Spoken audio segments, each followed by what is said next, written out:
La morfología, que tiene que ver con las clases de palabras de forma individual, es decir, si es un sustantivo, si es un adjetivo, si es masculino, femenino, etc. Y la sintaxis, que esto tiene que ver con cómo se relacionan las palabras en una oración y el rol que cumple cada palabra en esa oración o en una frase, ¿no? Eso sería básicamente el resumen, ¿no? de estos dos aspectos o estas dos áreas que la gramática estudia, ¿no? Hay más aspectos como la ortografía, etcétera, la pronunciación, pero eso no nos interesa, no para el estudio bíblico, ¿no? Nos interesa la morfología, y si se fijan en su apunte habla de las clases de palabras, ¿no? Sustantivos, por ejemplo, es el nombre de algo, puede ser una cosa, una persona, un animal o una idea, como el amor, la paz, la paciencia, ¿no? No son cosas tangibles, sino que son conceptos, pero son sustantivos, ¿no? El artículo, que va a determinar a un sustantivo por lo general o a un grupo de palabras, también puede hacerlo. El adjetivo, que lo que hace comúnmente es describir, ¿no? Darnos información acerca de un sustantivo de diferentes maneras. El pronombre lo que hace es reemplazar a un sustantivo para no estar repitiendo todo el tiempo en una oración el mismo sustantivo, ¿no? El mismo nombre, por ejemplo. Cuando ves que habla de Cristo, por ejemplo, lo va a mencionar una sola vez y después va a decir Él. En vez de decir Cristo, Cristo, Cristo, Cristo, va a decir Él, ¿no? Ese es un pronombre. Después están los verbos, ¿no? Que son las palabras más importantes a la hora de estudiar un pasaje o entender un texto, ¿no? El verbo es el corazón de una oración. El verbo es lo que va a guiar y nos va a dar la información más importante en cuanto a algo que se está diciendo, ¿no? Y hay verbos de acción y verbos de estado. Los verbos de acción son los más comunes que usamos normalmente, y los verbos de estado son por lo general ser o estar, que eso también lo habíamos visto, no sé si pudieron leer el apunte, pero bueno, no voy a perder más tiempo en esto, así que vamos a seguir. Adverbio, ¿no? Los adverbios modifican a un verbo, a un adjetivo o a un adverbio. Por eso dice adverbio, ¿no? Es como un adjetivo, pero para los verbos, por lo general. Los participios modifican a un sustantivo y terminan ado, edo, oído. Son esas palabritas. Te da la sensación, porque tiene en su composición como un aspecto verbal dentro de sí mismo, pero no es un verbo común, ¿no? No es un verbo que está conjugado, y por eso terminan ado, edo, oído, ¿no? Y por lo general modifica a un sustantivo. Gerundio también desarrolla a un verbo, ¿no? Sería como nos describe la forma en la que se da o se desarrolla o se desenvuelve o se desarrolla la acción de un verbo, ¿no? Por ejemplo, dice desear la leche espiritual, pero antes dice desechando toda malicia, ¿no? Ese ando, endo son los gerundios, ¿no? Ya lo habíamos visto. Ahora vamos a ver cosas bien prácticas, así que no se preocupen. Igual tendrían que haberlo leído, así que seguimos. Las preposiciones, ¿no? Son esas palabritas que conectan otras palabras. Una palabra que viene antes con una palabra que viene después, y esta palabrita que hace una conexión nos ayuda a ver la relación entre esas dos palabras, ¿no? Por ejemplo, la palabra con, en, sobre. Sería en, con, sobre, por medio de, por causa de. Todas esas palabras son preposiciones, ¿no? Que nos van a marcar la relación entre dos palabras. Sois salvos por gracia, ¿no?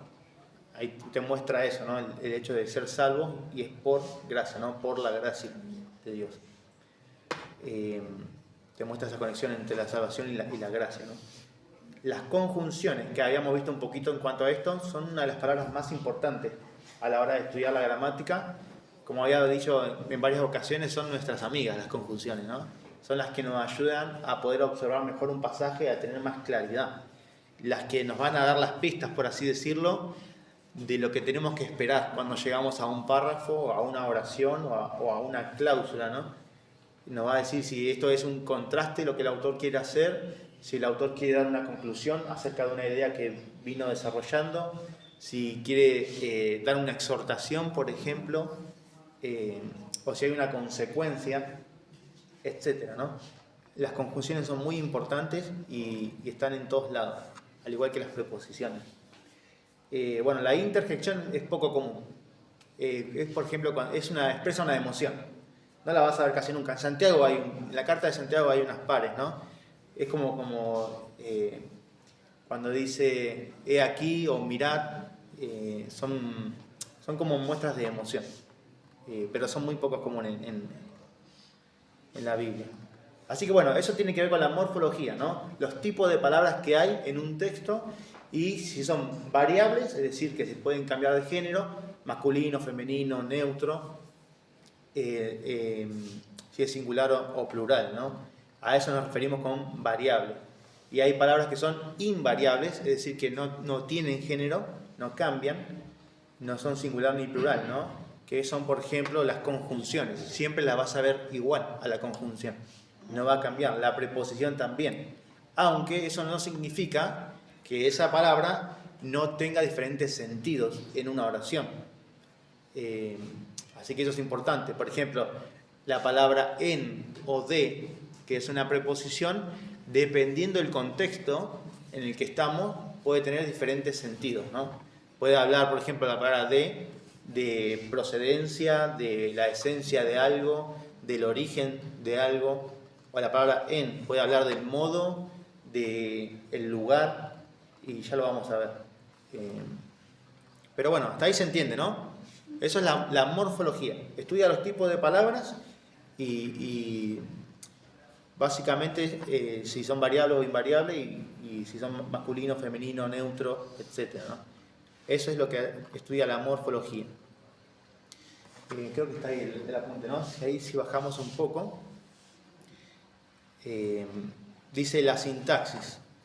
Los autores bíblicos comunicaron la palabra de Dios sujetándose a las reglas del lenguaje humano, es decir, sus escritos se componen de capítulos, párrafos, oraciones, cláusulas, frases y palabras, ¿no? Como de mayor a menor, vamos como haciendo zoom, ¿no? Hasta lo más chiquito, ¿no? Por esta causa necesitamos esforzarnos en abordar los escritos sagrados sujetándonos a las reglas básicas de la gramática, lo cual implica entender cómo funcionan los textos bíblicos. No hay escapatoria, ¿no? Dios usó el lenguaje humano para comunicar su mensaje, para revelarse a sí mismo, entonces necesitamos esforzarnos en aprender el lenguaje, ¿no? Nuestro lenguaje, aunque intuitivamente lo sabemos porque nos comunicamos, a la hora de escribir o de analizar un pasaje por ahí nos cuesta, porque no lo hemos aprendido correctamente desde chicos, ¿no? Así que bueno, después tenemos, cuando vamos a estudiar la escritura, vas a ver que siempre van a haber párrafos. Los párrafos son un conjunto de oraciones que tratan un solo tema, básicamente, ¿no? Ustedes después pueden leerlo, si lo leyeron ya lo saben, ¿no? Un párrafo es un conjunto de oraciones, empieza con una mayúscula, termina con un punto, pero dentro de ese párrafo hay más oraciones, ¿no? Pero todas esas oraciones trabajan juntas para desarrollar un tema, una idea principal. Luego vienen las oraciones.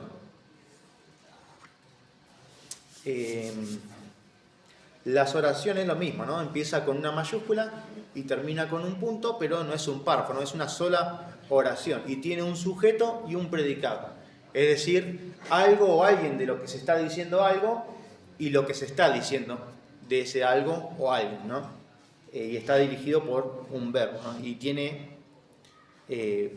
una cláusula que es una parte, la cláusula es una parte de la oración que puede ser la parte principal de la oración, es decir, que si yo borro todo lo demás que sigue y me quedo con esa sola parte de la oración, va a seguir teniendo sentido esa oración. Ahora vamos a ver varios ejemplos de eso, ¿no? Pero luego están las cláusulas dependientes, es decir, que dependen de lo principal, o se le pueden llamar secundarias, ¿no? Que no es lo principal. Que por sí solas esas cláusulas no tienen sentido. Por ejemplo, si ustedes leyeron en apuntes, en la parte de conjunciones, ¿se acuerdan que habían conjunciones que son coordinantes y conjunciones que son subordinantes? Es decir, que subordinan, ponen al servicio, ¿no? Todo lo que viene está sirviendo a algo mayor, por así decirlo, algo principal. Entonces, si vos ves una conjunción que es subordinante, por ejemplo, la palabra porque, es una conjunción subordinante, ¿no? Que va a explicar la causa de algo. Entonces, ahí no va a estar lo principal. Salvo que el párrafo empiece con eso, ¿no? Y probablemente ahí es otro tema, ¿no? Pero si está dentro de un párrafo, cuando vos veas el por qué, lo que está haciendo es esto, ¿no? Es una cláusula subordinante y lo principal no va a estar ahí, ¿no? Está antes de eso. Hay algo que se dijo primero y esa cláusula lo que va a hacer es dar la razón o la causa de lo que se dijo, ¿no? Entonces lo principal no va a estar ahí. La idea principal del pasaje no va a estar dentro de esa cláusula. Después tenés, por ejemplo, la palabra y, ¿no? La Y. Es una conjunción que es coordinante, ¿no? Que une dos ideas y las pone en el mismo nivel. Si vos tuvieses que escribirlas a dos ideas, por ejemplo, en el principio creó Dios los cielos y la tierra, ¿no? ¿Qué es lo que creó? Los cielos y la tierra, no solo los cielos, ¿no? Entonces vos ves una conjunción y es coordinante, no subordinante, no lo pone abajo, sino en el mismo nivel, porque es una conjunción coordinante. A diferencia de el porque, por ejemplo, que sí subordina. Ahí si vos tendrías que escribirlo o diagramarlo, tendrías que ponerlo abajo, ¿no? Porque ya el tipo de conjunción te da la pista, ¿entendés? Te dice, por ejemplo, si tenés que diagramar o graficarlo, a veces es más simple de lo que parece. A veces es complicado, pero cuando vos prestás atención a los tipos de palabras y te fijas las conjunciones, te va a dar la pista de que si es coordinante va al lado. Si es subordinante, lo tenés que bajar. Porque esa es la función que cumple esa conjunción. Y todo lo que está dentro de esa cláusula, que está encabezada por esa conjunción, va a responder a ese tipo de conjunción, ¿no? Si es coordinante va a estar todo coordinado. Si es subordinante va a estar abajo. Pero bueno, ahí en el apunte fíjense que dice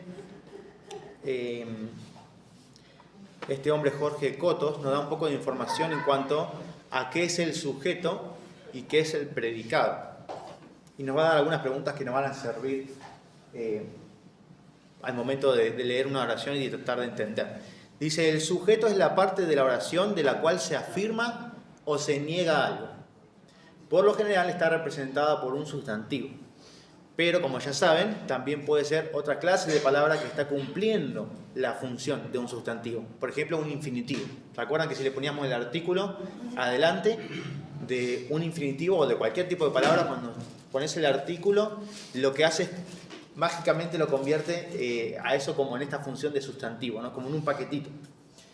Entonces puede decir, el saltar es bueno. Entonces ya el saltar, vos decís, eso es un verbo, sí, es un infinitivo, pero al ponerle el artículo adelante, lo está convirtiendo como en un sustantivo, la función que está cumpliendo. Vos sabés que la palabra es un infinitivo, pero la función dentro de esa oración es la de sujeto, es de lo que estamos hablando, del saltar, por ejemplo, ¿no?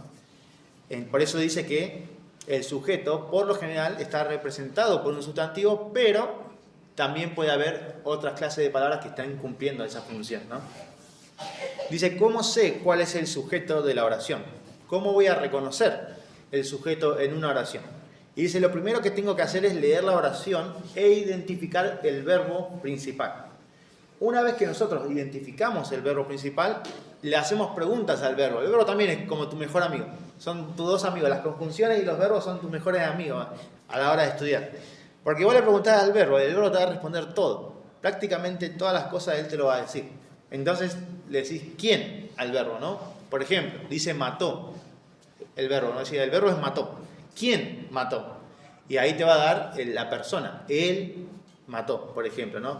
O si está escrito en el texto, te vas a dar cuenta, ¿no? Cuando vos haces esa pregunta. Y después dice qué si es una cosa de lo que se está hablando. Por ejemplo, dice 1 Tesalonicenses 5:5. Dice, sois hijos de luz e hijos del día. Si se fijan en esa oración, hay un punto y coma después de día. Cuando hay un punto y coma o dos puntos, lo que está después no es lo principal. Así que no pierdas tiempo cuando estás analizando una oración. Si ves un punto y coma o dos puntos, lo que está después es importante porque desarrolla lo principal, pero ahí no está el verbo principal, está antes. Y si vos te fijas, el verbo que está antes es sois. Es un verbo de estado, ¿no?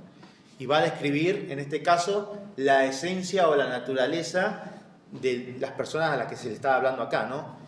¿Quiénes? Preguntaríamos al verbo, ¿no? ¿Quiénes sois? ¿Yo sois? Te darías cuenta, pues, haces esas pruebas. Si no tenés dudas, haces esas pruebas. ¿Él sois? No encaja, ¿no? Vosotros sois. Ahí sí. ¿Ves cómo el verbo te ayuda a entender de quién se está hablando? ¿Quién es el sujeto de la oración? Esa es la forma en la que abordamos una oración, ¿no? Una cláusula. Para que tengan gráficamente, si ven ahí, no sé si se ve en la pantalla, esto sería una cláusula. Por ejemplo, fíjese que piensa con una mayúscula y termina con un punto. Pero en el medio tiene un punto y coma, por ejemplo. A veces puede hacer punto y coma y puede haber otra conjunción, o una coma y una conjunción. En este caso tenemos esto, ¿no? Un punto y coma. Esto es la cláusula principal. Acá está lo principal. Lo que viene después es una cláusula secundaria que está dándonos más información en cuanto a esto. Está desarrollando o especificando más la esencia, la naturaleza de los que son hijos de luz e hijos del día, ¿no? Esto es lo que somos, esto es lo que no somos. Pero lo principal es esto, es que vosotros sois hijos de luz e hijos del día. Bueno, ya hablamos, ¿no? Los verbos son las palabras más importantes. El significado de una oración depende de los verbos, ¿no? Acuérdense que tenés sujeto y predicado, ¿no? El verbo es parte del predicado, no es todo el predicado, es el núcleo del predicado, es el corazón de la oración. Si vos sacás el verbo, todo lo que está alrededor pierde sentido. No se entiende, no comunica la idea, porque le falta el verbo, ¿no? Así que los verbos son las palabras más importantes. Siempre que vas a estudiar un pasaje, siempre vas a tener que estudiar los verbos, porque son lo más importante que hay en una oración. Obviamente el verbo principal, sobre todas las cosas, y luego las cláusulas secundarias también tienen su verbo. Todas las cláusulas, no importa si son las principales o secundarias, todas tienen un verbo. Así que son importantes. Bien, seguimos. Los accidentes del verbo. No es que el verbo agarra y se cortó cocinando, sino que tiene aspectos, si quieres llamarlos así, el verbo. Que tiene que ver con la voz. La voz lo que nos va a mostrar es la relación entre el sujeto y el verbo. Es decir, ¿quién hace? O sea, ¿es el sujeto el que realiza la acción o la acción del verbo le es hecha, o sea, recae sobre el sujeto de quien estamos hablando? A eso se llama voz activa y voz pasiva. La voz activa es cuando el sujeto de quien estamos hablando realiza la acción. En el caso, por ejemplo, del versículo que vimos anterior, que era vosotros sois hijos de luz, no es un verbo de acción, es un verbo de estado, pero la voz es activa. Se describe a ellos, ¿no? Esto es lo que ellos son, se encuentran en ese estado. Acá tenéis dos ejemplos, por ejemplo, y dice Tito 1:16, profesan conocer a Dios. Y es una voz activa, porque esto es algo que las personas de las que se está hablando hacen. El verbo es profesan, si lo ven ahí. ¿Quién o quiénes profesan? Ellos sería la respuesta correcta, ¿no? Si vos probás todas las personas que podrían ser, decís ellos al final, ¿no? Ellos profesan conocer a Dios. Es algo que ellos están haciendo. Entonces es una voz activa. Ahora, cuando la acción del verbo recae sobre el sujeto, es una voz pasiva. Por ejemplo, fíjense que dice, fiel es Dios, por el cual fuisteis llamados. Por lo general, cuando hay una voz pasiva, vas a ver que está compuesta, es una frase verbal. Fíjate que tiene como dos, ¿no? Fuisteis llamados. Y termina en ado. Así es que por lo general se construye la voz pasiva. Cuando vos veas esta forma así con ado, que es un verbo, una palabra compuesta, ¿no? Una frase verbal, por lo general te vas a dar cuenta que ya tenés que intuir que es una voz pasiva, ¿no? Pero después en el diccionario vos te vas a fijar y va a aparecer que es voz pasiva, ¿no? Pero fíjate que Pablo está hablando de los corintios, ¿no? Y a los corintios lo que Pablo le dice es que ellos fueron llamados. Ellos no se llamaron a sí mismos, ¿no? Dice, fuisteis llamados a la comunión. Es algo que fue hecho sobre ellos. Es algo que ellos recibieron, por así decirlo, si quieres verlo así. No es algo que ellos hicieron, ¿no? Entonces te das cuenta ahí la importancia de cómo la voz nos muestra aún en la doctrina esto, ¿no? La importancia. La salvación no es de los hombres, es una obra divina, ¿no? Y lo vemos acá, en la voz pasiva. Ellos fueron llamados. No se presentaron ellos solos porque querían delante de Dios, ¿no? Bueno, eso tiene que ver con la voz. Después el modo. El modo, cuando hablamos del modo, lo que nos marca el modo es la relación del verbo con la realidad. Es decir, esto que se está diciendo en este verbo se está presentando como algo real, como un hecho, como algo que pasó, que va a pasar o que está pasando realmente. Es una orden, es un deseo, es una posibilidad. A eso nos referimos con modo. El modo nos va a mostrar eso. Por ejemplo, dice, la forma de descubrirlo sería preguntar qué relación con la realidad está expresando ese verbo. Esto sería si nosotros estamos en el español, por ejemplo, y solamente estamos viendo sin un diccionario, podés y te vas a dar cuenta. Vos le haces esas preguntas y te fijas, esto se está presentando de una forma real, es una orden, es un hecho, es un deseo que se está expresando. Nosotros tenemos ventaja porque tenemos un diccionario y te fijas y te va a decir el modo y listo, ¿no? Pero es un buen ejercicio. Por ejemplo, dice velar. Velar. ¿Está indicando algo que sucede? ¿Qué piensa? Velar. Si alguien dice velar, ¿es algo que sucede? Es una orden, ¿no? Entonces es un imperativo. Ahí te das cuenta, ¿ves? Cuando es una orden o una exhortación, no es un hecho, no es algo que está pasando. Es algo que se empuja, por así decirlo, a que suceda. No es una orden o una exhortación. No es una posibilidad ni un deseo en sí mismo, ¿no? Fíjate, dice, fiel es Dios. ¿En qué modo piensan que está? ¿Es una orden? ¿Es un deseo o una posibilidad? ¿O está describiendo como algo certero, algo que es así, que es un hecho? Certero, no es un hecho, ¿no? Es un indicativo. Y el mismo nombre del modo te lo dice, como que indica, es así, ¿no? Que puede estar después en diferentes tiempos, ¿no? En este caso es un tiempo presente, ¿no?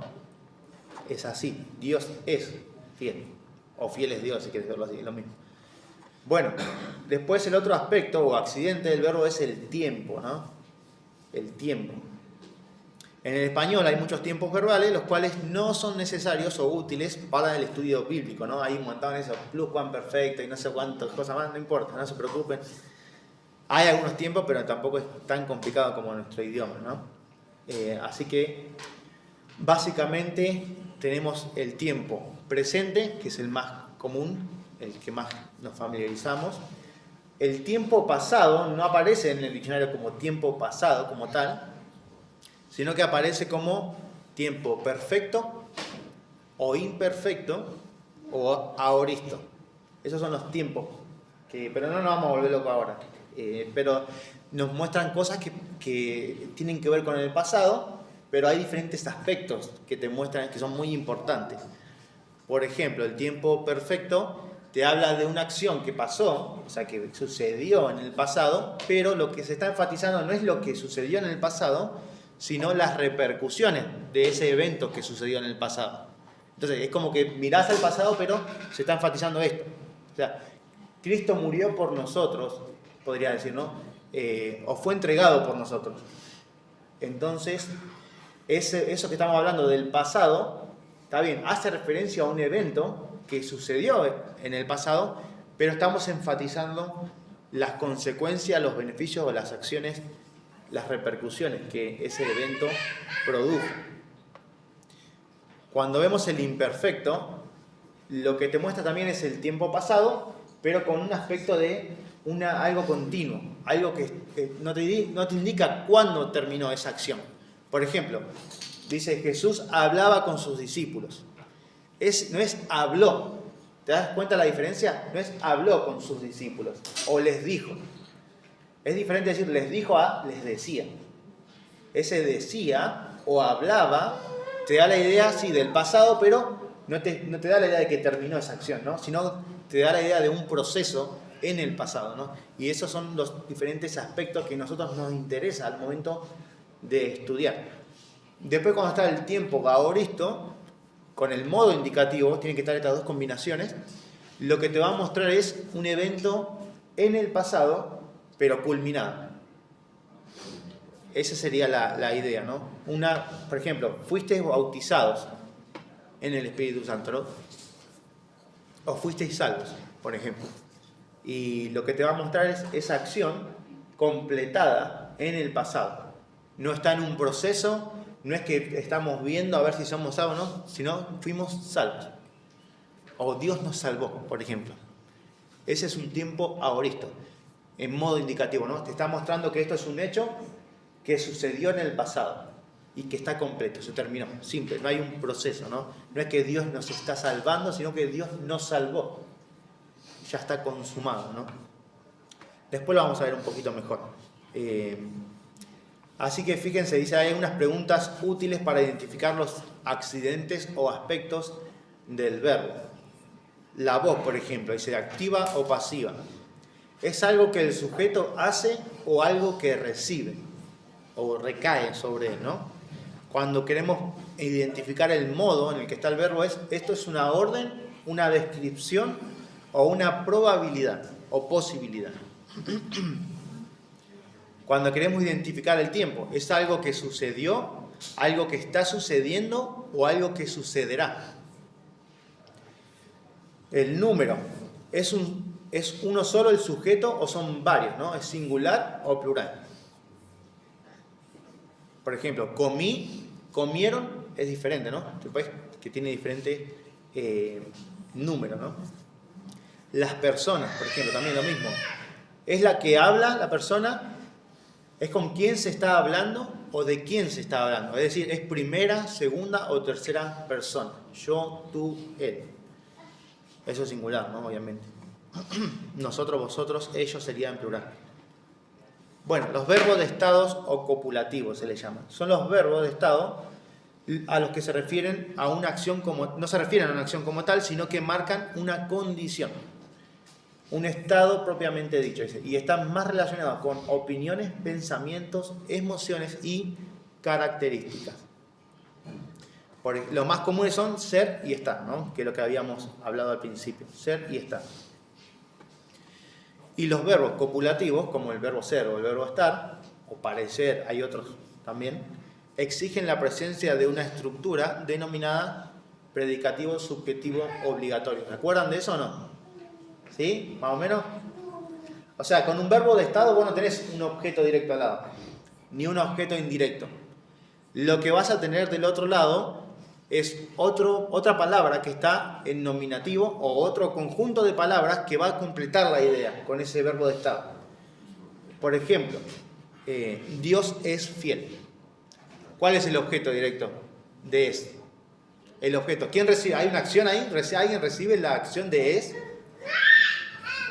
No, ¿no? Le está describiendo a alguien.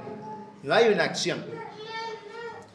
Entonces te das cuenta de esto, ¿no? Hay una palabra al lado del verbo que sirve para completar la idea. Porque si yo digo Dios es, está bien, te dije el sujeto, ¿no? Y el verbo, pero falta algo, ¿no? No se completa la idea, ¿no? Necesito desesperadamente algo para cerrar la idea, ¿no?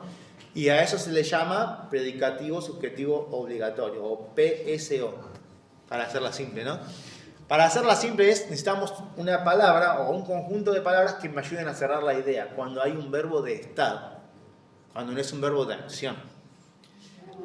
Por lo general va a ser un sustantivo, a veces puede ser un adjetivo, porque acuérdate que está describiendo la esencia o la condición de algo de alguien, y a veces puede ser otras palabras. Puede ser una frase adverbial, puede ser una frase preposicional, que me van a cerrar la idea, ¿no? Por ejemplo, ellos estaban en Filipos. ¿Te das cuenta? Si yo digo, ellos estaban. Sí, ¿qué? ¿En dónde estaban? Necesitas saber el dónde, ¿no? Ese verbo te empuja y te reclama que le definas en dónde, porque es un verbo que te está hablando de un lugar, ¿no? De estaban en alguna posición, en algún lugar. Entonces, lo que vas a esperar del otro puede ser también la emoción, ¿no? Estaban contentos, por ejemplo. Perdón. Entonces lo que vas a esperar del otro lado es esto, ¿no? Una estructura que me cierre la idea. Que en este verbo estar puede ser de lugar o puede ser de una emoción. Acuérdate que sirven para expresar varias cosas, ¿no? Características, emociones, pensamientos, opiniones. Estaban en desacuerdo, por ejemplo. ¿Te das cuenta? No vas a tener un objeto directo del otro lado, sino que tenés un conjunto de palabras que te ayudan a cerrar esa idea. Eso pasa cuando tenés un verbo de estado, o también se llama copulativo, ¿no? ¿Por qué es predicativo, subjetivo, obligatorio? Bueno, predicativo porque predica algo, ¿no? Se dice algo. Subjetivo porque lo que se está diciendo está relacionado con el sujeto. Y obligatorio porque obligatoriamente lo necesitas para que tenga sentido lo que estás diciendo. Si yo digo ellos estaban, no se entiende, ¿no? Necesito saber de qué estamos hablando. ¿Estamos describiendo la emoción, el parecer de alguien, o estamos describiendo el lugar donde alguien estaba, ¿no? Ubicado? Necesito algo que me lo determine, ¿no? Si yo digo ellos estaban contentos, bueno, estoy describiendo la emoción de ellos. Ellos estaban en Filipos, bueno, estoy describiendo el lugar donde se encontraban. ¿Se entiende hasta ahí, no? ¿Sí? Bueno, seguimos. Ahí tienen una lista en el apunte, no la vamos a ver todas, pero son una lista de los verbos que funcionan de esta manera, ¿no? Se llaman copulativos, que necesitan otro conjunto de palabras unidas a este verbo para que tenga sentido, ¿no? Es decir, que no tienen un objeto directo ni un objeto indirecto. Así que después pueden verla ahí, van a ver que aparecen, la mayoría aparecen en la Biblia. Bueno, creo que hasta ahí estamos bien. Las cláusulas. ¿Pudieron leer el apunte o no pudieron leerlo? ¿No? Pudimos, pero no lo leemos. Yo no vi la notificación, sinceramente. Bueno. O sea, no sé si fue que yo no presté atención. Bueno. Bueno, vamos a seguir entonces. ¿Qué hora es? Pasaron 20 minutos. Bueno, están ahí en el apunte, ¿no? Fíjense en la parte de las cláusulas. Ahora vamos a hacer todo bien práctico, no se preocupen. Vamos a ver todo con ejemplo. Las cláusulas son un grupo de palabras más pequeñas que las oraciones que tienen sujeto y predicado. Todas las cláusulas tienen sujeto y predicado. Pueden ser la cláusula principal o no. Puede ser una cláusula secundaria, pero todas tienen un sujeto y un predicado. Es decir, tienen un verbo y tienen algo que se dice en conjunto con ese verbo, ¿no? Estas pueden ser independientes o dependientes. ¿Se entiende, no? Cuando hablamos de independiente y dependiente, o principal y secundaria, o les confunden. Independiente es que no puede estar sin la otra parte. Claro, independiente es eso, que no depende de las otras partes de la oración. Puede estar sola, digamos. Yo veo el sujeto y el predicado y tiene sentido. No me queda como el verbo de estado, digamos, como sin sentido, ¿no? A eso se refiere con independiente. Y dependiente es justamente que depende de otra parte para tener sentido. Si yo dijera, por ejemplo, ¿no? Porque esto es bueno.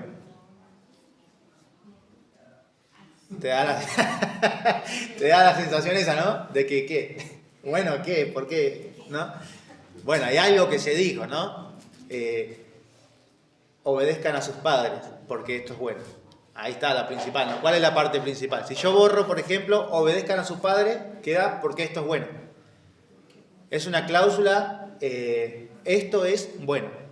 Está completa ahí la cláusula, pero ¿tiene sentido sola? No, le falta algo. Ahora, si yo borro porque esto es bueno, ¿no? Y digo, obedezcan a sus padres, ¿tiene sentido? Sí, obedezcan a sus padres. Tiene sentido, ¿no? No necesito argumentar por qué. Ahora es como una gracia, digamos, que nos argumenten y digan por qué esto es bueno o por qué esto agrada al Señor. Ahí te das cuenta qué es lo principal y qué es lo secundario. Bueno, visto como escriben sería lo principal y lo secundario, ¿no? A eso nos referimos con independiente y dependiente. Bueno, ya lo vimos. Por ejemplo, te da un ejemplo ahí con 1 Corintios capítulo 3, versículo 14.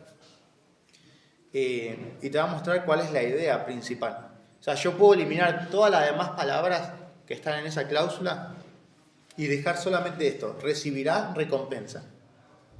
¿Tiene sentido si yo digo esto? No importa que no sepan el contexto.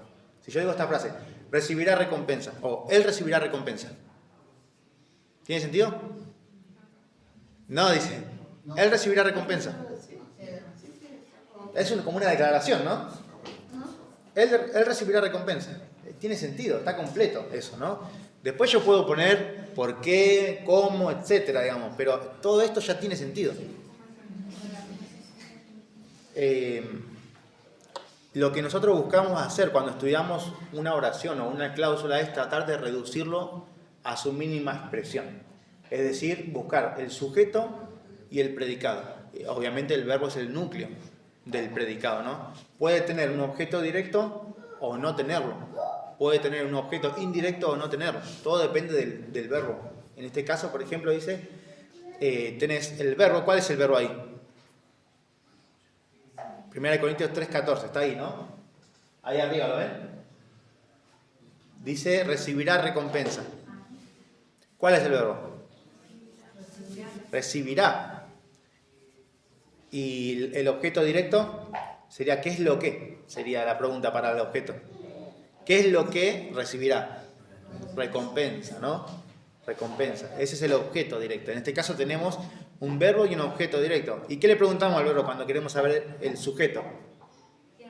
¿Quién? ¿Quién qué? ¿Quién recibirá? ¿Yo recibirá? Él recibirá. ¿Y qué recibirá? Recompensa, ¿no? Él, entonces, si no está escrito en el texto, ese él lo ponemos entre paréntesis cuando lo escribimos. Porque está tácito, no está implícito. Sabemos que está ahí porque el verbo nos está diciendo, él nos está buchoneando, por así decirlo. Sabemos que está ahí, ¿no? Aunque no esté escrito en el texto. Pero lo ponemos para nosotros poder identificar, por así decirlo, o enmarcar el sujeto y el predicado, ¿no? Él recibirá recompensa. Punto, digamos. Después todo lo demás son complementos que nos ayudan a darnos más información de diferentes maneras. Pero esta sería la idea, por ejemplo, de ese pasaje. Recibirá recompensa. Después, ¿quién va a recibir recompensa? Bueno, el que sobreedificó, el que bla, bla, bla, ¿no? Todo lo demás se está acompañando o desarrollando.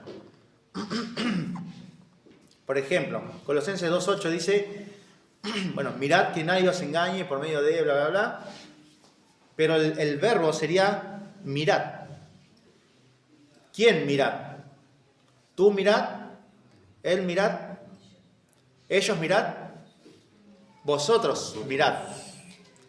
Vosotros mirad. Es una orden.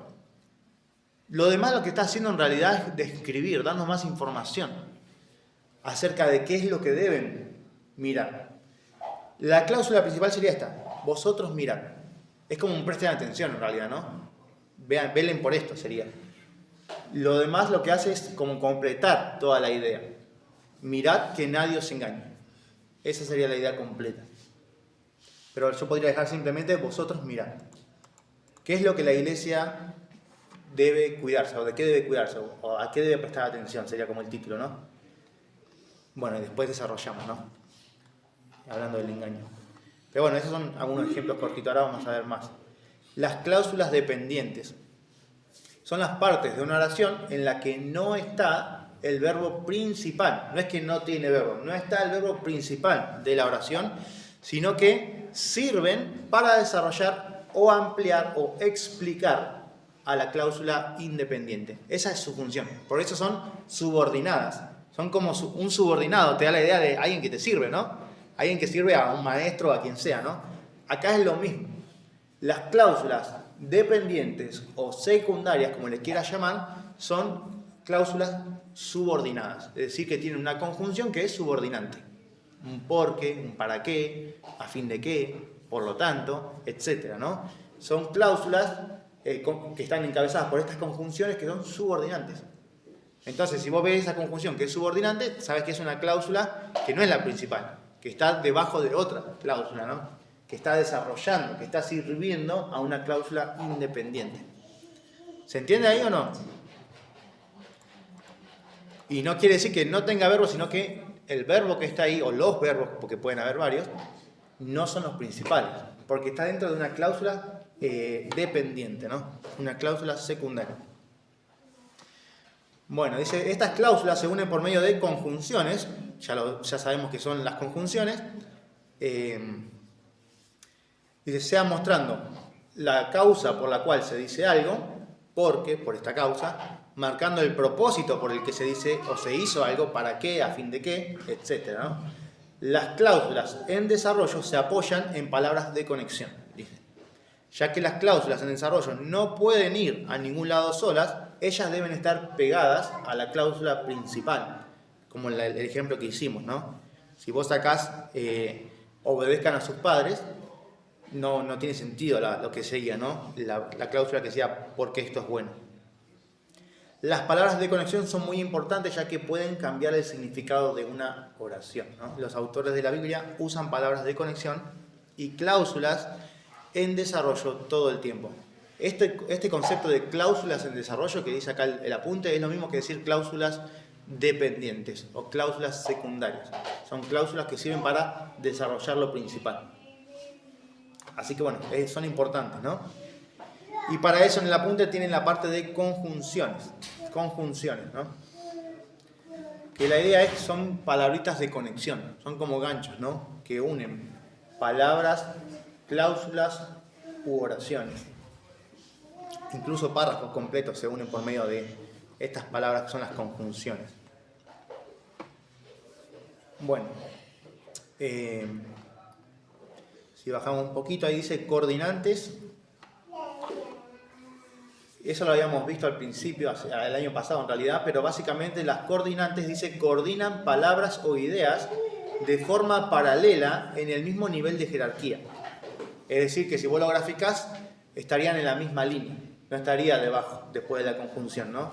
Están en la misma línea.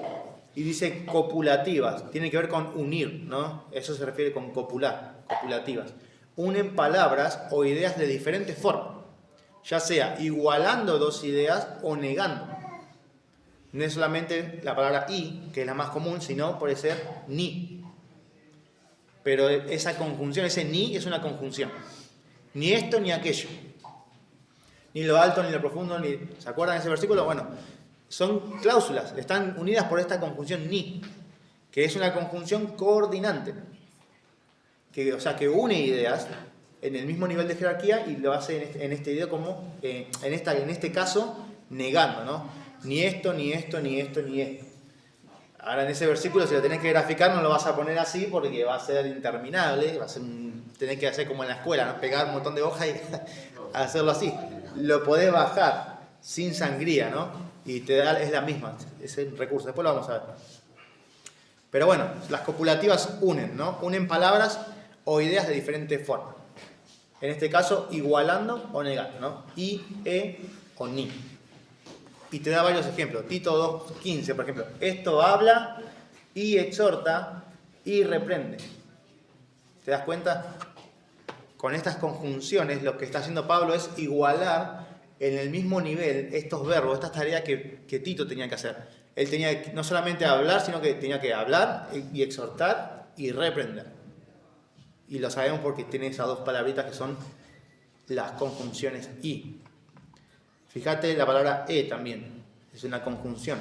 Eso es para que no suene mal, si no diríamos incrédulos y suena mal. Pero cumple la misma función que la Y, ¿no? Todas las cosas son puras para los puros, más para los corrompidos e incrédulos. Es decir, estas personas son corrompidas e incrédulas, ¿no?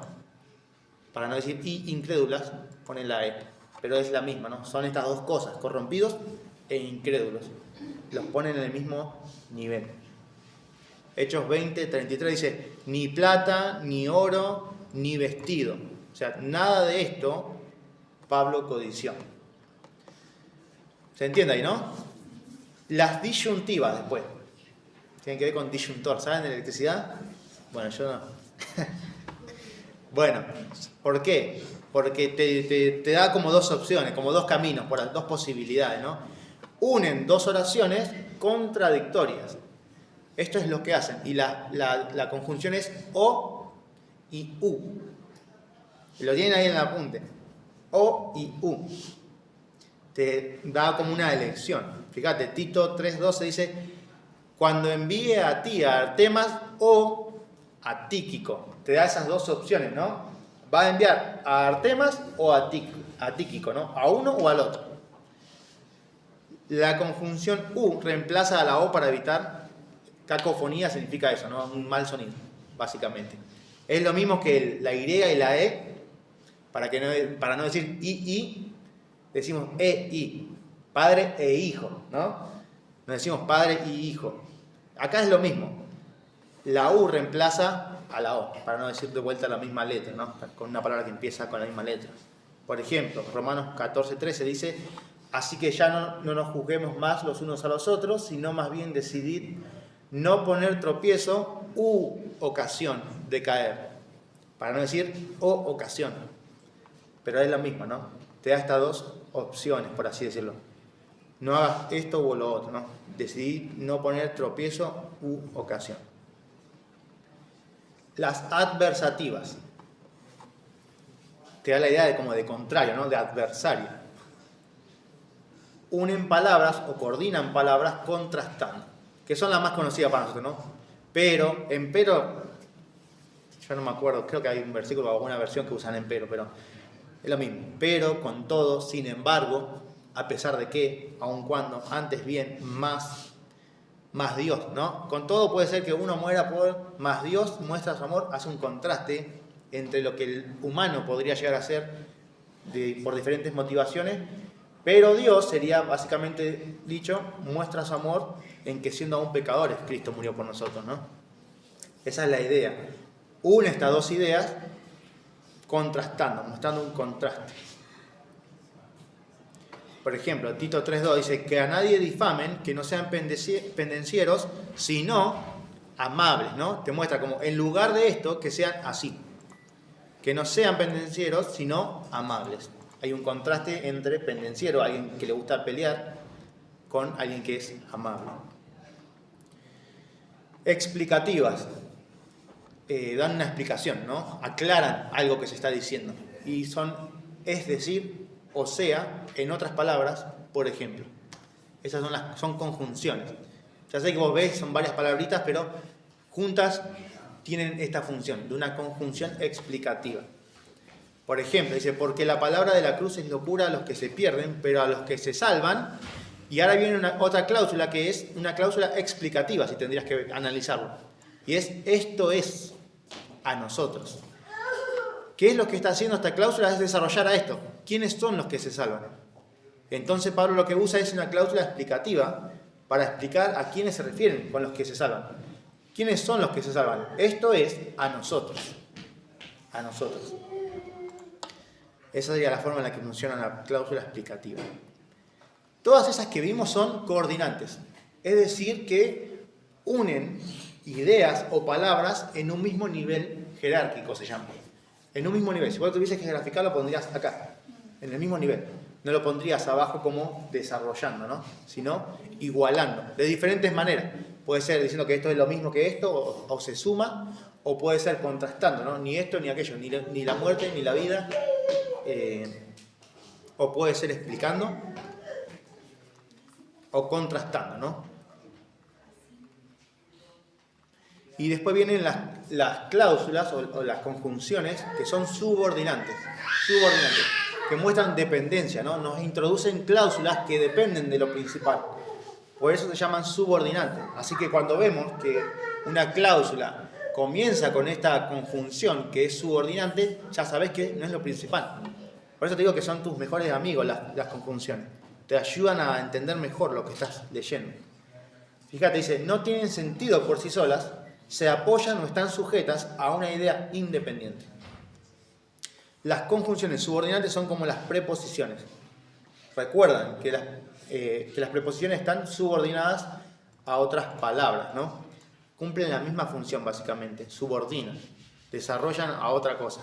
Conectan palabras subordinando cláusulas dependientes. Y estas son las conjunciones causales, que son porque, a causa de, puesto que, fíjate, Tito 1:7, porque es necesario que el obispo sea irreprensible. Pero evita las cuestiones necias, bla, bla, bla, porque son vanas y sin provecho. Si yo solamente digo porque son vanas y sin provecho, no tiene sentido. Necesito algo que me introduzca esta cláusula, ¿no? Y es evita las cuestiones necias, porque son vanas y sin provecho. Entonces, si vos ves el porqué, listo, lo que viene después no es lo principal. ¿Es importante? Sí, porque me está como describiendo a lo que se acaba de decir. Y lo hace argumentando, ¿no? Hablando de la causa. Consecutiva o de consecuencia. Son las que expresan una consecuencia. La oración que expresa la consecuencia está después de la conjunción. Son, por consiguiente, por lo tanto, por tanto, así que, luego, pues, etcétera, ¿no? Por ejemplo, hay una que está en Juan 3:16, dice de tal manera, que, dice, que ha dado, ¿no? Que ha dado. De tal manera amó Dios al mundo que ha dado. Ese que es una conjunción consecutiva. Muestra la consecuencia. Dios amó de tal manera que hizo algo. ¿Te das cuenta cómo funciona? Puede ser un poco difícil de identificar ahí, pero bueno. Lo más común es que aparezca así, ¿no? Por consiguiente, por lo tanto, por tanto. Se dice algo, por tanto, o sea, Dios es santo, por tanto, sean santos, por ejemplo. Te muestra la consecuencia, ¿no? Fíjate acá, Tito 1:13 dice, este testimonio es verdadero. Por tanto, ¿qué? Repréndelos duramente. Hay una consecuencia de algo que se acaba de decir. Las conjunciones finales también son subordinadas. Expresan finalidad u objetivo, o propósito, ¿no? ¿Para qué? ¿A fin de qué? ¿De modo que? ¿Con objeto de qué?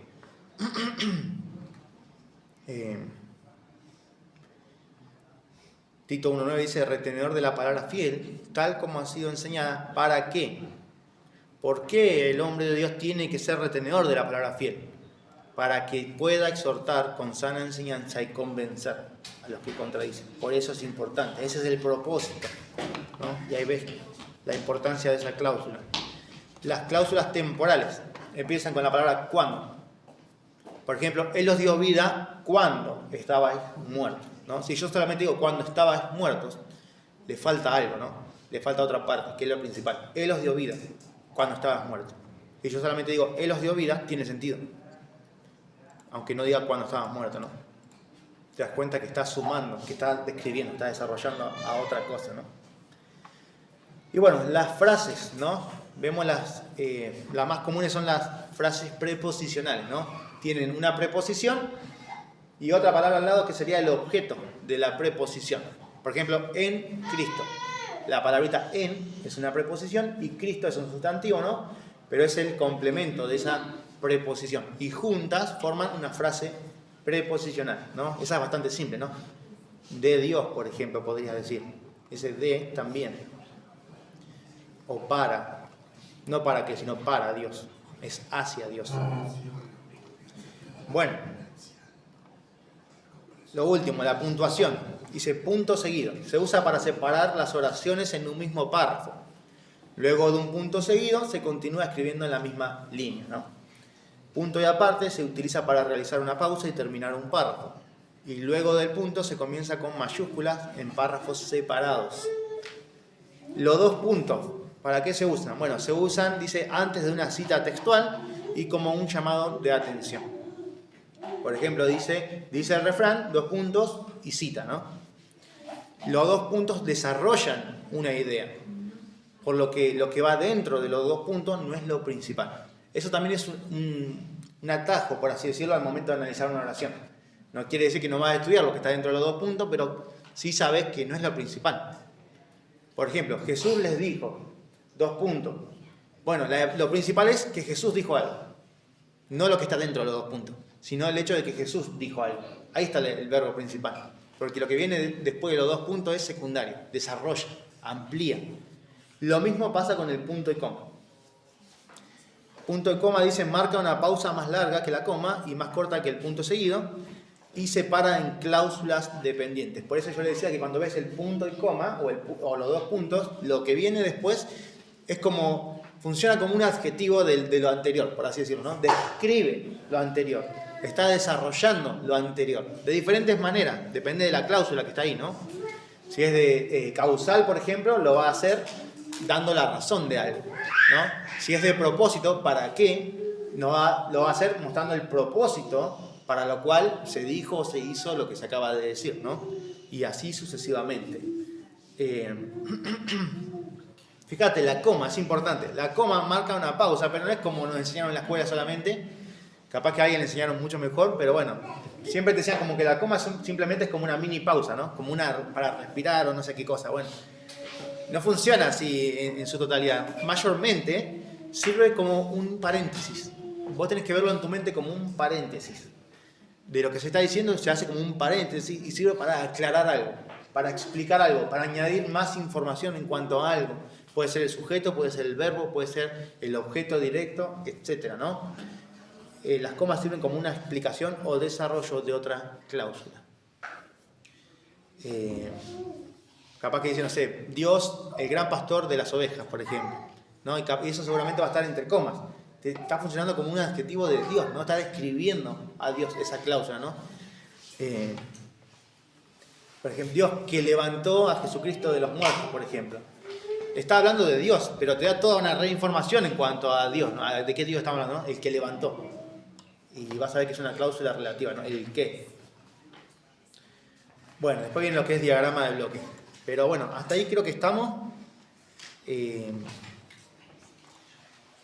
Les animo a que puedan leer el apunte y repasarlo. Y vamos a poder hacer mejor los ejercicios. Lo que haríamos sería, por ejemplo, identificar esto, ¿no? ¿Por qué? ¿Qué tipo de palabra es? Una conjunción, ¿no? Entonces yo iría acá abajo en conjunción y pondría porque, por ejemplo. Acá lo mismo. Amó. ¿Qué es? Un verbo, ¿no? Entonces en verbo pondría acá, lo anotaría acá. Amó. Y así sucesivamente con cada una de las palabras. Acá hay otro verbo, por ejemplo, ha dado, ¿no? Aunque es una frase verbal. Ha dado, ¿no? Bueno, hijo, unigénito, etcétera, ¿no? Vamos identificando cada una de las palabras y ese sería como el análisis morfológico, ¿no? Vemos, bueno, ponemos verbos. ¿Qué verbos hay? Bueno, ahí está el verbo amó, el verbo ha dado. ¿Qué sustantivo hay? Dios, mundo, hijo, adjetivo, ¿no? Unigénito, pronombre, su, ¿no? Su hijo. Las conjunciones. Porque sabemos que es una conjunción subordinante, ¿no? Causal, nos muestra la causa de algo. El qué es la conjunción que le había dicho yo que era consecutiva, que va a mostrar una consecuencia. Aunque a veces pueda parecer ser otro tipo de cláusula, pero acá es eso. Es de tal manera amó Dios que ha dado, ¿no? Hay una consecuencia. Las preposiciones de, a y el adverbio, ¿no? Que modifica, ¿a qué modifica un adverbio? A un verbo, ¿no? Y es al verbo amó. Amó de tal manera, o sea, de tal manera amó. Que muestra como la amplitud, ¿no? En este caso, del verbo amó. Así que eso es lo que haríamos con la morfología. Después la sintaxis, hablábamos de ya el análisis de la oración completa, ¿no? Las cláusulas, los verbos, el verbo principal, el sujeto, el predicado. Eso es lo que estudiamos con la sintaxis. Por ejemplo, acá, el mismo versículo, ¿no? Lo que haríamos sería identificar dónde está la cláusula principal y dónde está la secundaria, o las secundarias. Puede tener varias cláusulas, ¿no? En este caso lo que haríamos sería leer el pasaje completo, sería porque de tal manera amó Dios al mundo que ha dado a su Hijo unigénito para que todo aquel que en Él cree no se pierda, mas tenga vida eterna. Entonces leemos y lo que vamos a hacer ahora es buscar los verbos. ¿Qué verbos hay? Amó. Y algo que puedes hacer es remarcarlo en verde, por ejemplo. Vos elegís el color que vos quieras, después tenés que ser consistente con ese color, ¿no? Para no confundirte. Ha dado, ¿no? ¿Qué más? Pierda, ¿no? No se pierda, ¿no? Vamos a ponerlo así. ¿Qué más? Tenga. Esos son los verbos, ¿no? Ahora, acuérdense que cuando vemos las conjunciones son nuestros amigos, ¿no? Por ejemplo, acá. ¿Qué tipo de conjunción es? ¿Para qué? ¿Coordinante o subordinante? ¿Pone las ideas en el mismo nivel o las subordina? Subordina, ¿no? Es una conjunción de propósito. ¿Para qué? ¿A fin de qué? Y sabemos que las conjunciones de propósito son subordinantes, ¿no? Están desarrollando a lo anterior, a otra cosa. No es lo principal. Entonces, si esto sabemos que introduce una cláusula secundaria o dependiente, quiere decir que lo que sigue después no es lo principal. Entonces yo podría agarrar y vamos a suponer que lo vamos a, no sé dónde está el cosito de tachar. Vamos a poner acá, lo tachamos, ¿sí? En realidad hay otra función que lo tacha así en el medio, pero bueno, sabemos que eso no es lo principal. ¿Qué más tenemos? Acá, ¿no? Tenemos otro, ¿no? Ha dado a su hijo unigénito. Pero ¿cómo empieza? Claudio, ¿no sería una frase preposicional para qué? Estando encabezado por la preposición para.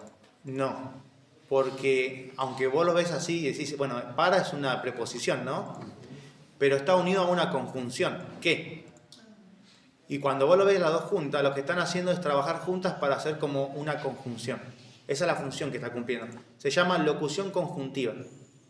Pasa lo mismo con las preposiciones. Por medio de, por medio de. Son tres palabras, ¿no? Pero vos lo entendés como una preposición. Y está bien, porque es la función que está cumpliendo. Eso se llama locución prepositiva. Pero es lo mismo, para nosotros entendemos que está funcionando como una conjunción.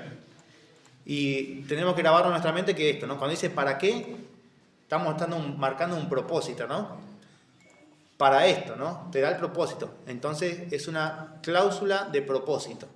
Y sabemos que es secundaria porque la conjunción de propósito es subordinada, ¿no? Subordina todo lo que viene adentro a algo principal que se ha dicho. Y acá sucede lo mismo. ¿Por qué ha dado no puede ser el verbo principal? Porque está delante de esto, del qué, que ha dado. Y está describiendo a otra cosa, ¿no? A esto anterior está describiendo. A que Dios amó al mundo, pero es media complicada esta cláusula y esta oración. ¿Por qué? Porque vos ves el porqué acá, ¿no? Y decís, bueno, es una cláusula de razón o causal. Lo que pasa es que esto está iniciando un nuevo párrafo, que en el contexto inmediato vos sabés que viene hablando con alguien, pero es un párrafo nuevo. Aunque está unido al párrafo anterior y todo este párrafo da la razón de lo que se acaba de decir, pero el verbo principal es este: Dios amó al mundo. Sacas amor y no tiene sentido y en consecuencia todo lo que pasa después. Claro, exactamente. Porque esto está desarrollando lo anterior, ¿no? Si vos decís que ha dado a su hijo unigénito, es como que, bueno, falta algo, ¿no? Para completar. O para que todo aquel que en él cree no se pierda, mas tenga vida eterna. Faltan cosas, ¿no? Faltan piezas. Pero yo digo, de tal manera amó Dios al mundo que ha dado, tiene sentido ahí. Me está aportando información a esta idea de que Dios amó al mundo de tal manera que ha dado.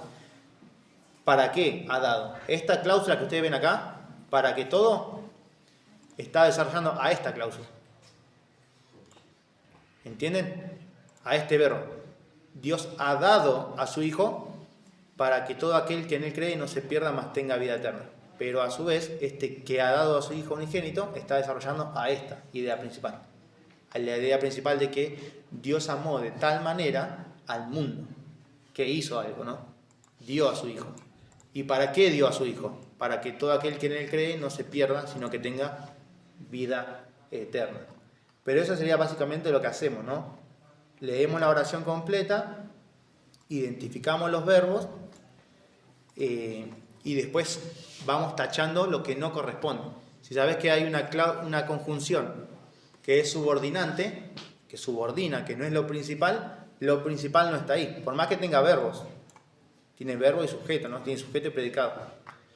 Lo tachamos porque sabemos que no es lo principal. Después lo vamos a estudiar, después vamos a ver qué función está cumpliendo en la oración. Pero al momento de identificar cuál es la idea principal, sabemos que no está ahí la idea principal. La idea principal es esta: Dios amó al mundo. Dios amó al mundo. Y la secundaria sería esta, ¿no? Que ha dado a su Hijo unigénito. Pero obviamente está de tal manera, lo que está haciendo es como completar la idea esta de amor, ¿no? De tal manera amó que ha dado. Porque si no, no tiene sentido, ¿no? Es como toda una frase adverbial. Amó de tal manera que ha dado a su Hijo unigénito. Y otra cláusula secundaria es la de para que todo aquel que en él cree no se pierda, sino que tenga vida eterna, ¿no? Que está conectada a esta, ¿no? Ha dado para que todo aquel que en él cree no se pierda, mas tenga vida eterna. Ahora vamos a ver otro ejemplo, a ver si nos alcanza el tiempo. Bueno, Esto era lo mismo, identificar palabras. La idea era que los verbos, ustedes pueden elegir el color que quieran. Yo, por ejemplo, pongo en verde los verbos, los adjetivos en violeta, los artículos le hago negrita, por ejemplo, pronombres en amarillo, bueno, ahí, después yo se los puedo pasar si quieren. Los participios y los gerundios yo los pongo en celeste, los remarco en celeste. Entiendo que tienen como alguna idea verbal, por así decirlo, dentro, pero que no son un verbo común, ¿no? No son un verbo que está conjugado, sino que están describiendo o a un sustantivo o a un verbo, ¿no? En el caso del gerundio. Las conjunciones también yo lo marco en negrita y las agrandamos para llamar la atención. Por ejemplo, yo acá agarraría y haría esto. A esto me refiero. Porque entiendo que hay algo importante ahí, ¿no? ¿Qué? ¿Para qué? Entonces yo ya voy viendo y voy dividiendo por cláusulas. Acá lo mismo. Es como una cláusula relativa.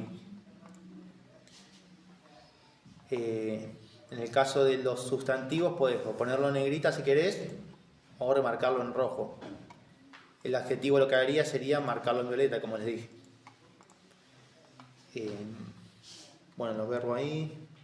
¿Qué más? A ver. Las preposiciones, puedes ponerlo en amarillo, puedes en negro, como vos quieras. O sea, la idea es que vos tengas tu propio sistema para remarcar, para subrayar, etcétera, y ya cuando vos lo veas sepas que estás viendo o un sustantivo, o un adjetivo, o un verbo, y ya lo tengas ahí en mente. Es como una ayuda, digamos, no es que sí o sí tienes que hacerlo. Si lo querés hacer, lo podés hacer, si no, no. O sea, vos viendo tendrás que ver qué tipo de palabra es, ¿no? Por ejemplo, había otros ejercicios que si queremos marcar. Por ejemplo, acá el verbo, ¿cuál sería? En no menospreciéis las profecías.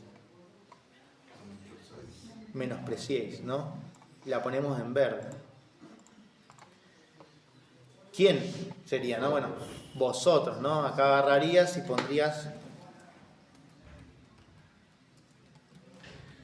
vosotros. Vosotros no menospreciéis. ¿Este no qué es?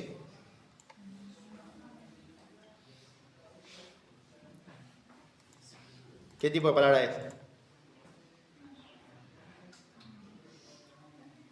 ¿A quién está desarrollando esta palabra? No. No menospreciéis. Aquí, ¿qué tipo de palabra es menospreciéis? Un verbo. Y si está desarrollando un verbo, probablemente que sea un adverbio. Un adverbio. No menospreciéis. ¿Y después qué? ¿Qué es lo que no hay que menospreciar o no menospreciéis? Es el objeto, ¿no? De lo que no deben menospreciar. Las profecías. Es un sustantivo. Puedes ponerlo así o puedes subrayarlo en rojo como vos quieras. Entonces ya tenés el sujeto y el predicado, ¿no? No menospreciéis las profecías. Y ya identificaste los tipos de palabras, por así decirlo. Acá lo mismo. Leemos, con Cristo estoy juntamente crucificado. Y ya no vivo yo, mas vive Cristo en mí. ¿Cuáles son los verbos? Estoy.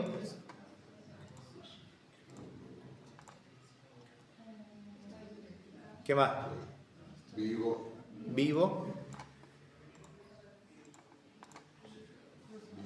Vive. Crucificado, ¿cómo termina? Ado. Entonces no es un verbo, ¿no? Pero al tener un verbo de estado, del otro lado, ¿qué tenés que esperar? Esa estructura de palabras, ¿se acuerdan? Para completar la idea. Con Cristo estoy. Y falta algo, ¿no? Estoy crucificado, ¿no? Y este juntamente termina en mente. Cuando termina en mente, ¿qué tipo de palabra es? Un adverbio. ¿Se acuerdan? Profundamente, constantemente, como saltó constantemente. Está desarrollando al verbo. Estoy juntamente crucificado. Bueno, ¿qué más? Con. ¿Qué tipo de palabra es con? Preposición, ¿no? Perdón, el juntamente sería el adverbio y el crucificado que sería Es una frase de participio. Es un participio. Estoy crucificado. Con Cristo estoy crucificado. Es como esa estructura que lo que hace es completar la idea del verbo de estado. Pero no es lo mismo que decir, por ejemplo, estoy enojado, porque eso ya es más de... Sí, podría decir, estoy enojado. Yo estoy enojado. ¿Sí? Enojado sería un participio. Que nosotros es como un adjetivo verbal. Por eso te suena como un adjetivo, digamos. Como inspirada. Inspirada, toda la escritura es inspirada y útil. Útil es un adjetivo. Inspirada no es un adjetivo. Es un participio. Termina en ada. Aunque si decís adjetivo, bueno, cumple la misma función, digamos. O sea, está describiendo. Pero lo importante es que nosotros entendamos, digamos, eso, ¿no? ¿Qué más? A ver, Cristo. ¿Qué tipo de palabra es Cristo? Sustantivo. Sustantivo, ¿no? Juntamente dijimos que era un adverbio, ¿no? Crucificado es un participio, entonces lo marcamos en celeste. ¿Y qué tipo de palabra es? Una conjunción, ¿no? ¿Coordinante o subordinante? Coordinante, une ideas, ¿no? Entonces sería como, con Cristo estoy y ya no vivo. ¿Y el más? ¿Qué es más? ¿Qué tipo de palabra es? Como un pero. Es como un pero, ¿no? Es una conjunción. Es como que, aunque estoy crucificado y ya no vivo yo, pero, ya no vivo yo, pero vive Cristo. Es como ya no vivo yo, pero Cristo sí vive. Sería como un contraste, ¿no? Esa es la idea. Es una conjunción. Más vive Cristo en mí. O pero vive Cristo en mí. ¿Y esto qué es? En Posición. una preposición. ¿Y esto junto así qué es? En mí, ¿qué es? Frase preposicional. Tienes la preposición y el objeto de la preposición, que es un pronombre, ¿no? En mí. Bueno, eso es básicamente lo que más o menos hacemos cuando tratamos de identificar los tipos de palabras. La idea sería ver el análisis de oración también acá, pero no sé qué hora es. Me parece que ya estamos ahí sobre la hora. Ay, mira. No, acá está el tiempo. Bueno, si haces las oraciones, por ejemplo, acá.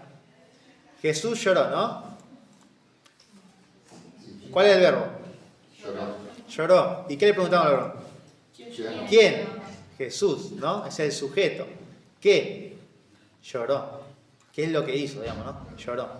No hay un objeto directo, ¿no? En esta oración. Jesús lloró, simplemente. Es lo que hizo. Lloró. Otro más, por ejemplo. En el principio creó Dios los cielos y la tierra. ¿Qué hacemos entonces? ¿Qué identificamos primero? El verbo. ¿Cuál es el verbo? Creó. Lo marcamos ahí, ¿no? ¿Quién? Dios. Dios. Dios creó. ¿Qué es lo que? Los cielos y la tierra. Inteligente. Mirá. Toque. Va a llorar. ¿Y esto? ¿Qué pasó acá? Responde a la pregunta ¿cuándo? ¿Sí? ¿Pero qué es esto? ¿Qué es? No. Preposición. En. Es una frase preposicional. En, claro, es una preposición. Y la preposición introduce una frase preposicional. En el principio, ¿no? Tenés la preposición más el objeto de la preposición o el complemento. Y junto es una frase preposicional. Si lo tendríamos que diagramar, por ejemplo, para hacer, después vamos a ver bien en la clase. Si lo tuviese que diagramar, por ejemplo, sería, lo primero que ponemos es el sujeto.